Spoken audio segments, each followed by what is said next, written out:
Friends, welcome to Love My Friend channel. Soybean তো আমরা সবাই বাড়িতে খেয়েই থাকি।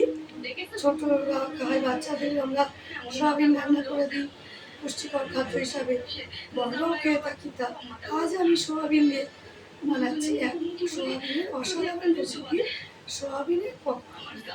তা সোয়াবিনের পকোড়া করতে আমার কী কী লাগছে চলুন একবার দেখে।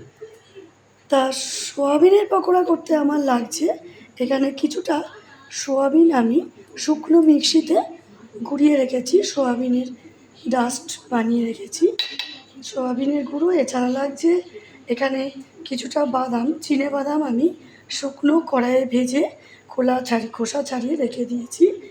আর লাগছে নুন, বেসন, চালের গুঁড়ো, কর্নফ্লাওয়ার, বেকিং পাউডার, একটা ডিম, পেঁয়াজ কুচি, লঙ্কা কুচি, আদা কুচি, রসুন কুচি। এবার আমি রান্নাটা শুরু করি। আর বেশি দেরি না করে তা কড়াই এবার আমি সাদা তেল দিয়ে দিলাম, কারণ এখানে যেহেতু পকোড়া হবে একটু ডুবো তেলে ভাজা হবে, তেলটা একটু বেশি দিলাম। এখানে আমি সাদা তেল রান্নাটা করব রিফাইন তেলে। তেলটা যতক্ষণে গরম হোক, এবার একটা বোলের মধ্যে আমি সোয়াবিনের গুঁড়োটা নিলাম।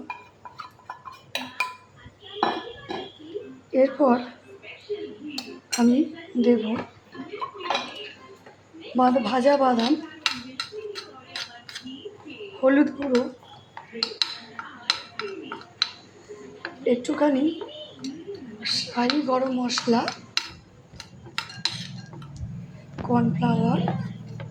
কর্নফ্লাওয়ার, চালের গুঁড়ো আর বেসন। তা সব একসঙ্গে মিশিয়ে নেব। এবার এর মধ্যে আমি পেঁয়াজ কুচিটা আগে দিয়ে নিই। এখানে আমি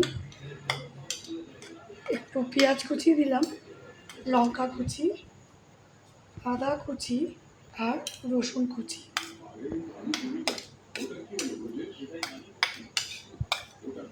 এবার এর মধ্যে দেব একটু বেকিং পাউডার। এখানে আমি half table spoon baking powder দিয়ে দিলাম। এবার এর মধ্যে আমি একটা ডিম ফাটিয়ে দেবো।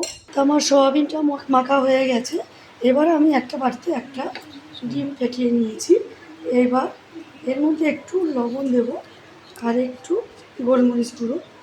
এবার এটাকে আমি ভালো করে মিশিয়ে নিচ্ছি। একটু ফেটিয়ে নিই ডিমটা। তেলটাও গরম হয়ে এসছে।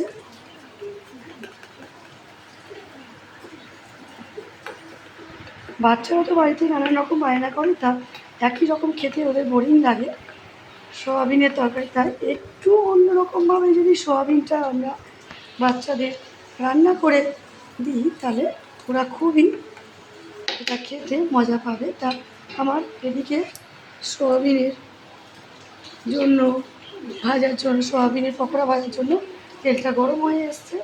এবার আমি এগুলোকে ছোট ছোট এরকম বলের আকারে গড়ে একটু চ্যাপটা করে নেব। নিয়ে এগুলো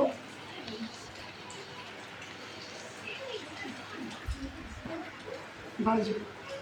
ডিমের গোলায় চুবিয়ে এটা আমি তেলে ছাড়বো।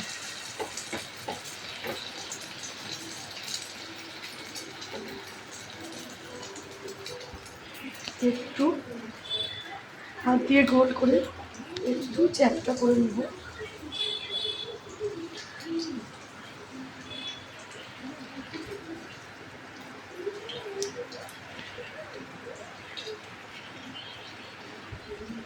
এইভাবে একে একে আমি সব পকোড়াগুলো ছেড়ে দিই।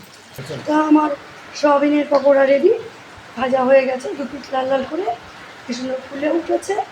তা এবার আমি গ্যাসটা বন্ধ করে দেবো। এবার একটা প্লেটে তুলে নেবো পকোড়াগুলো।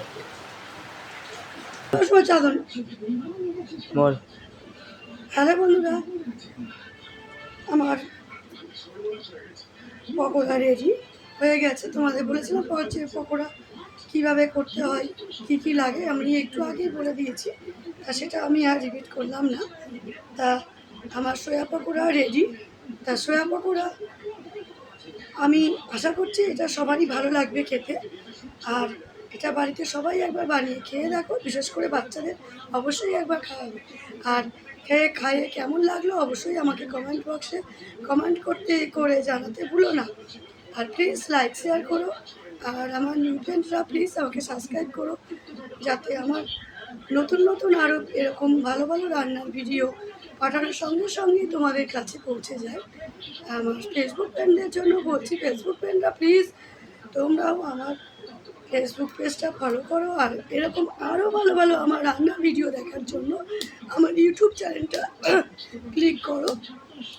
তোমরাও রান্নাটা বাড়িতে করে অবশ্যই খেয়ে আমাকে কমেন্ট বক্সে কমেন্ট করে জানিও। আর প্লিজ লাইক শেয়ার করো। আজ আসি, বাই।